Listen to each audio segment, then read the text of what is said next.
Donc moi j'ai commencé à travailler très jeune, à l'âge de 18 ans. Je ne savais pas trop quoi faire dans la vie, je n'avais pas vraiment d'ambition, je ne savais pas du tout vers quel métier me tourner. Mais c'est vrai que la police m'avait toujours intéressée et j'ai décidé de postuler au sein de la zone de police Bruxelles-Capitale XL à l'époque. Et donc travailler très jeune, ça veut dire un petit salaire, ça veut dire être moins pris en compte, ça veut dire se battre pour avoir beaucoup plus de droits.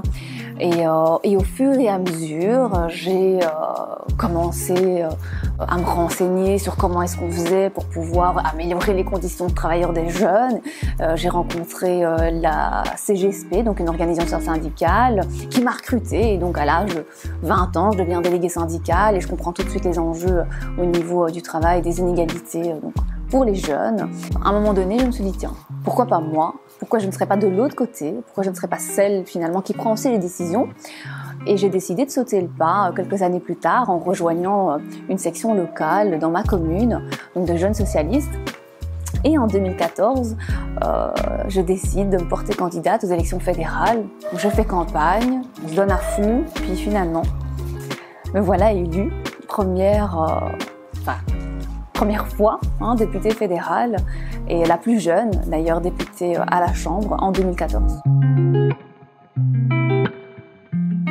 Donc une journée type, c'est qu'en politique et surtout dans l'exécutif, quand on est secrétaire d'État au ministre, c'est lire la presse. Donc à 6h du matin, on est déjà debout, on doit avoir lu la presse et avoir lu tout ce qui se passe et tout ce qui se dit. On commence souvent avec des réunions le lundi matin entre conseillers et chefs de cellules. On fait le point sur les dossiers de la semaine, les réunions de la semaine. On a aussi des commissions. On répond aux questions des parlementaires et donc les parlementaires vous questionnent un peu sur votre travail, ils font leur contrôle parlementaire et donc nous, en toute transparence, on doit répondre aux parlementaires sur le travail qu'on effectue. On a aussi le Conseil des ministres tous les jeudis qui est organisé avec tous les ministres, où il y a des points qui sont mis à l'ordre du jour, où ce sont nos dossiers en fait qui sont mis à l'ordre du jour. On discute de cela entre nous et à voir si ça passe ou pas, moyennant certaines discussions, moyennant certains compromis.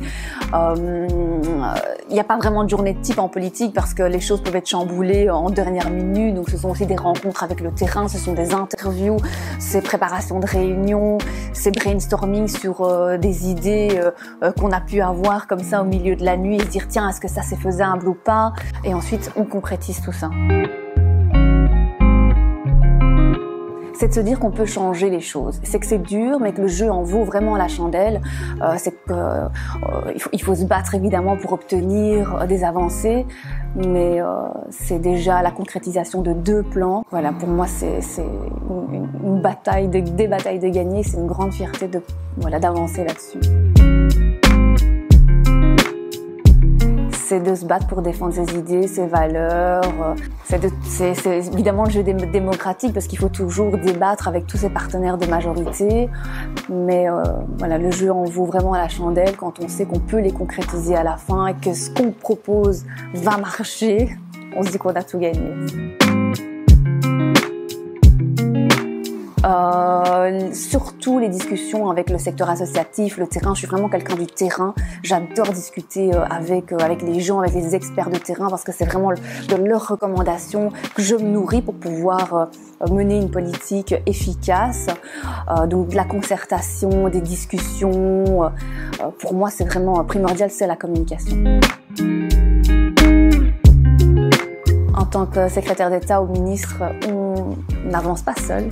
On a besoin d'une équipe parce que pour pouvoir mettre en œuvre la politique que l'on veut, donc nous on donne le souffle, on donne les impulsions, mais on a besoin des équipes pour pouvoir traduire ça concrètement. On n'a pas d'horaire de travail quand on est en politique parce qu'on mange politique, on dort politique. C'est 7 jours sur 7, j'ai pas envie de dire 24 heures sur 24, mais c'est 7 jours sur 7, c'est de très longues journées. Mais ça fait partie, quand on fait de la politique, ça fait partie de nous, ça fait partie de nos tripes. Et je considère même pas ça comme une journée de travail en fait. Pour moi, la qualité essentielle en politique, c'est l'écoute. C'est surtout être à l'écoute des gens. c'est les comprendre, c'est comprendre ce qu'ils vivent, c'est comprendre leur quotidien. Pour moi, c'est essentiel d'avoir de l'empathie. Moi, franchement, je saisis déjà la chance de pouvoir être secrétaire d'État, vraiment de mener une politique ambitieuse en matière de l'égalité des chances, du logement, du sport et de la cohésion sociale. Après, je pense qu'à tous les différents niveaux de pouvoir, on peut être ministre au fédéral, ministre dans les régions, même échevin au niveau local. Ce qui compte, c'est la politique qu'on met en œuvre. Ce qui compte, c'est vraiment les projets qu'on défend, c'est les idées neuves. Donc, peu importe, en fait, finalement, où on se trouve, l'essentiel, c'est de concrétiser nos projets, nos idées. Mais sachez que pour faire de la politique, il ne faut pas forcément non plus de hautes études, même si c'est important de faire des études, c'est très important. Mais pour pouvoir faire de la politique, il faut avoir des idées, il faut avoir des convictions, il faut défendre ses valeurs. Ça n'est pas réservé qu'à une partie de la population. Il faut vraiment que des jeunes s'intéressent, s'investissent, se présentent aux élections, parce que ce qu'on fait en politique, c'est finalement décider sur vos conditions de vie. Et donc, il est important qu'on s'y intéresse. Donc la politique, c'est pas juste des hommes blancs en chemise, col, cravate blanc. Non, il faut que dans les parlements, il y ait... faut que les parlements ressemblent finalement à sa population. Rien n'est impossible, tout est possible.